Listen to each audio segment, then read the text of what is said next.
আজকে তোমাদেরকে বলবো যে তোমরা পরীক্ষা দিয়ে বাড়ি ফিরেছো, প্রত্যেকে অঙ্ক পরীক্ষা দিয়ে বাড়ি ফিরেছো। এতটা বড় একটা পরীক্ষার চলছে, রুটিন চলছে। তো সেক্ষেত্রে তোমরা এতটা চেষ্টা করেছো, আর একটু ধৈর্য ধরো।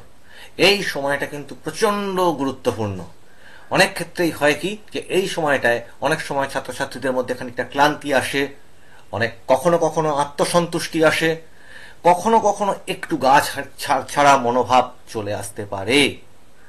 তোমরা মনে করো যারা খুব ভালো পরীক্ষা দিতে দিতে এগিয়ে আসছো, আর দুটো সাফল্যের খুব সামনাসামনি, ঠিক আছে? এই সময়টায় যেন কোনোভাবে গা ছাড়া মনোভাব না আসে। উল্টো দিক থেকে যদি মনে করো যে কোনো একটি সাবজেক্টে কোনো রকম ভাবে একটুখানি তোমার কম নাম্বার হতে পারে, সেই চিন্তাটা মাথা থেকে সরিয়ে দিয়ে এইটা হচ্ছে সেই সুযোগ। কোন সুযোগ? যে এই দুটো সাবজেক্টে খুব ভালো নাম্বার তুলে তুমি রিকভার করে নিতে পারবে। কাজেই এই জায়গাটা পুরো, যদি এটাকে একটা টুর্নামেন্ট ধরো, তাহলে এই জায়গাটা কিন্তু ভীষণ ভীষণ গুরুত্বপূর্ণ। এই সময় কোনো রকম ভাবে গা ছাড়া দেওয়া চলবে না। জীবন বিজ্ঞান পরীক্ষার আগে একটাই শর্ত, গা ছাড়া দেওয়া চলবে না। সুন্দরভাবে নাম্বার তোলো।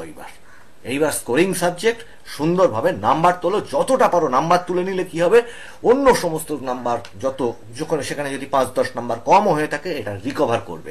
সামনের পরীক্ষাগুলোতে সেইটার দিকে নজর দাও। আজকে তোমাদেরকে একটাই কথা বলবো, যে তোমাদের জীবন বিজ্ঞানের যে কি বলে টাইম ম্যানেজমেন্ট, এবং জীবন বিজ্ঞানে তোমাদের যে মক টেস্টের যে ক্লাসগুলো, আমার অলরেডি সেই ক্লাসগুলো নেওয়া আছে। তোমরা সেই ক্লাসগুলোকে কি করবে, আমার ডেসক্রিপশনে লিঙ্ক দেওয়া থাকবে, সেই লিঙ্কের থেকে তোমরা ক্লাসগুলোকে তোমরা প্রিপেয়ার করে নেবে। ঠিক আছে? এখন এই যে তোমাদের যেটা এতক্ষণ ধরে বলছিলাম, এই ক্লাসটা খুব ছোট্ট নিচ্ছি ওই কারণে, তোমাদের সময় নষ্ট না করে। তোমাদের অঙ্ক পরীক্ষা দিয়ে এসছো যারা, অঙ্ক পরীক্ষা দিয়ে এসে যে সমস্ত চিন্তা, অঙ্কের সময় কি হয়, অঙ্ক পরীক্ষাটা দিয়ে আসলে মাথার উপরে একটা বেশ চাপ থাকে। সবারই মনের মধ্যে একটা চাপ থাকে যে একটা বড় পরীক্ষা তুমি দিয়ে আসলে।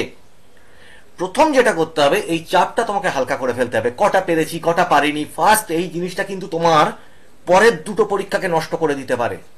এইটা অবশ্যই অবশ্যই করে তোমাদের অনুরোধ করছি, তোমাদের ভালো চাই আন্তরিকভাবে বলে অনুরোধ করছি, অঙ্ক পরীক্ষার সমস্ত চিন্তা, চাপ, আলোচনা, চাপ কিসে পারে, একজনের সঙ্গে আরেকজনের সঙ্গে এটা নিয়ে, এটা পারলাম কিনা, ওটা হলো কিনা, এই তুই কটা পেরেছিস, আমি এটা পেরেছি, এই জিনিস যদি করতে চাও তাহলে কিন্তু পরের পরীক্ষা খারাপ হয়ে যাবে। ইমিডিয়েটলি এই জিনিসটা থেকে তোমরা বিরত হও। তার বদলে যেটা করো, মুখে চোখে জল দাও, নিজেরা খাওয়া দাওয়া যেটা করবার করো, করে আগে 1 ঘন্টা 8 ঘন্টা যে যতটা পারো আগে পুরোপুরি রেস্ট নাও। নিজে যা পেরেছি নিজেকে বলো, প্রয়োজনে আমি বেশ ভালোই পেরেছি, ঠিক আছে, নিয়ে রেস্টটা নাও, নিয়ে চিন্তা করো। এই দেখো, রেস্ট নাও বলে আমি লিখে রেখে দিয়েছি। এবং নতুন সুযোগের কথা ভাবো। আমি এতক্ষণ পর্যন্ত কি পরীক্ষা দিয়েছি পুরো টুর্নামেন্টে সব ভুলে যাও, ঠিক আছে? ভুলে গিয়ে নতুন যে সুযোগটা তোমার সামনে আসছে, সেই সুযোগটাকে তুমি ভালো করে কাজে লাগাও। কারণ এই জায়গাতে যদি হাল ছেড়ে দাও, এই জায়গায় যদি গায়ে কি বলবো মানে একটু অবহেলা এসে যায়, একটু গা ছাড়া মনোভাব এসে যায়, তাহলে কিন্তু ভীষণ বড় বিপদ। এই জায়গাটা কিন্তু মাথায় রেখো, ঠিক আছে? বিকেল 4:30 থেকে যেভাবে আমি তোমাদেরকে বলি, সেইভাবে বিকেল 4:30 হোক, সেটা একটু 4টে হতে পারে, কারোর 5টা হতে পারে, মোটামুটি এই টাইমটাকে খেয়াল রাখো। এইখান থেকে যেটা করো, প্রথমে তোমাকে যেটা করতে হবে, যে বায়োলজির যত, মানে জীবন বিজ্ঞানের, লাইফ সায়েন্সের যত তোমার শর্ট প্রশ্ন আছে, তোমরা নিশ্চয়ই এর আগের যে সমস্ত আমি প্রিপারেশন শিডিউলগুলো দিয়েছিলাম, স্টাডি প্ল্যানগুলো দিয়েছিলাম, তোমরা সেইভাবে বায়োলজিকে, জীবন বিজ্ঞানকে তোমরা ভালোভাবে তৈরি করে রেখে দিয়েছো। তোমাদের প্রশ্ন সিলেকশন, টেস্ট পেপার থেকে স্ক্রুটিনি করা, শর্ট নোট তোলা, সমস্ত আশা করছি রেডি। যদি বা তার মধ্যে একটুও কম থাকে, যারা নতুন ক্লাসে এসেছো তাদের জন্য বলছি, যারা পুরনো আছে তারা তো ক্লাসগুলো দেখোই, যাদের নতুন এসছো তারা ইমিডিয়েটলি যেটা করো, টেস্ট পেপার ধরো, সালের প্রশ্ন ধরো, ধরে বইটা ধরো, ধরে সালের প্রশ্ন এবং টেস্ট পেপার থেকে যত শর্ট প্রশ্ন এসছে, যদি পুরনো টেস্ট পেপার থাকে সেটাও, যত এসছে বইয়ের মধ্যে দাগিয়ে নাও, নিয়ে ইমিডিয়েটলি বই খুঁটিয়ে পড়া কিন্তু জীবন বিজ্ঞানে ভীষণ ভীষণ জরুরি। বই থেকে খুঁটিয়ে কিন্তু শর্ট প্রশ্ন আসবে।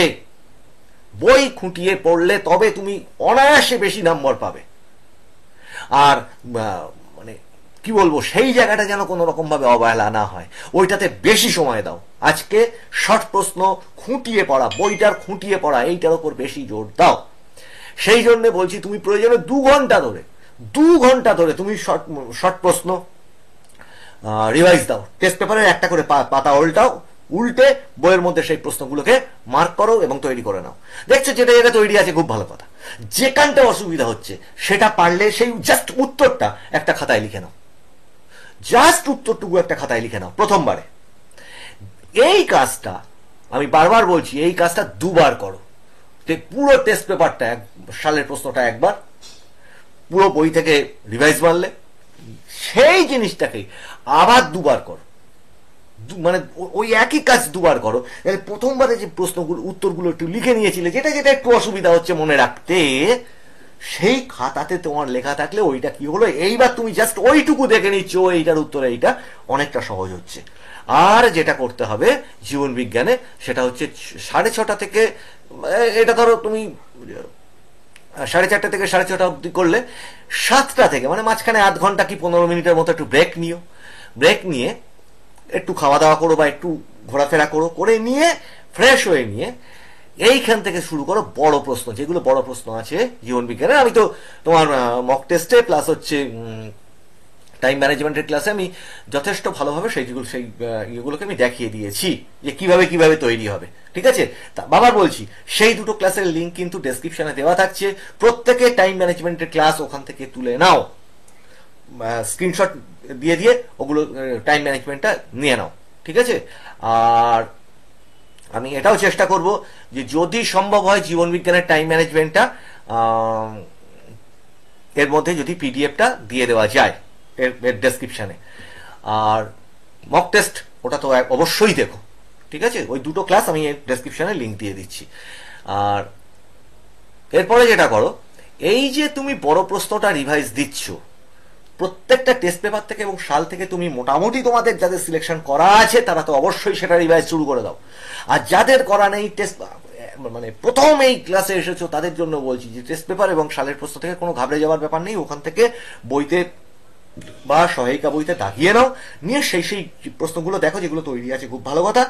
যেটা তৈরি নেই সেই তৈরি নেইগুলোকে একটু জোর দিয়ে প্র্যাকটিস করে দেখে নাও।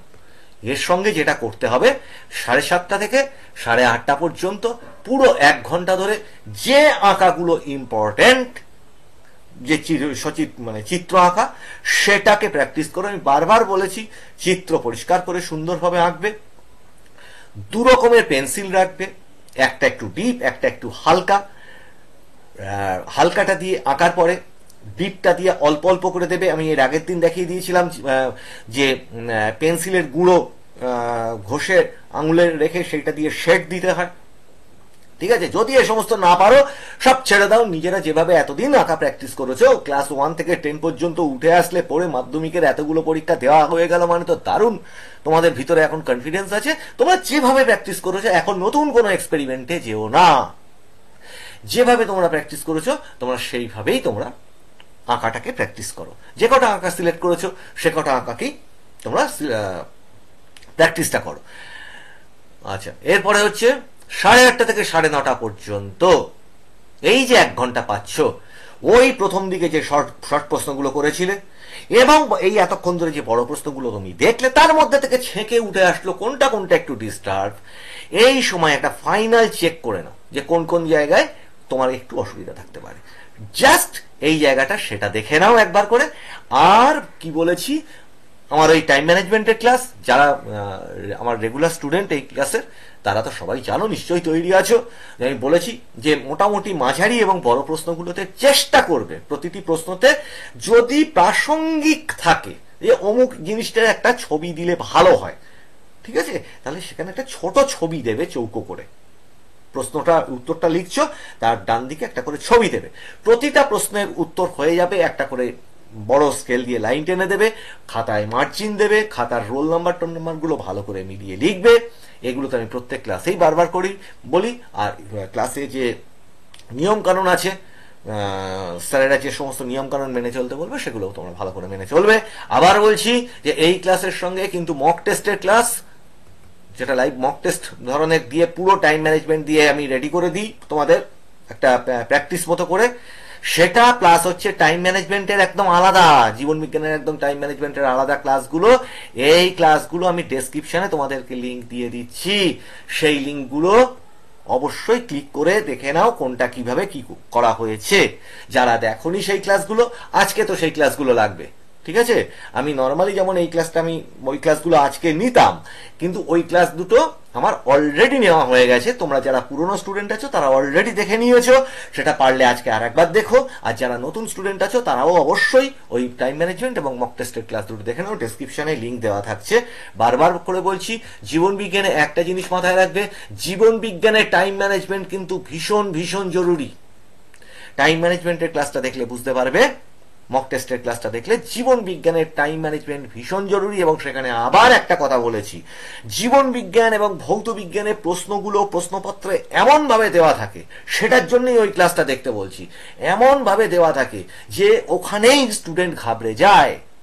সেখান থেকে আন্ডারলাইন করে করে, পেন্সিল দিয়ে আন্ডারলাইন করে বা গায়ে গোল দাগ দিয়ে আগে প্রশ্নকে সিলেক্ট করা, প্রথম 15 মিনিট 30 মিনিট প্রশ্নটাকে সিলেক্ট করা, ওটাই হয়ে যায় আসল নাম্বার তোলার জায়গা, ঠিক আছে? এই ক্লাসে যদি আমি সেটাও আবার বলতে যাই তাহলে অনেকটা লেন্দি হয়ে যাবে ক্লাসটা। আমি প্রবীর রায়চৌধুরী এতক্ষণ তোমাদের সঙ্গে ছিলাম। তোমাদের অনেক শুভকামনা জানাই পরীক্ষাগুলোর জন্য, যারা খুব ভালো করে পরীক্ষা দিচ্ছ, আগামীতেও ভালো করে পরীক্ষা দাও তারা। এবং তোমরা ওই ক্লাস দুটো দেখে তোমাদের যদি কোনো সমস্যা হয়, তোমাদের কেমন লাগলো সেটা আমাকে জানিও।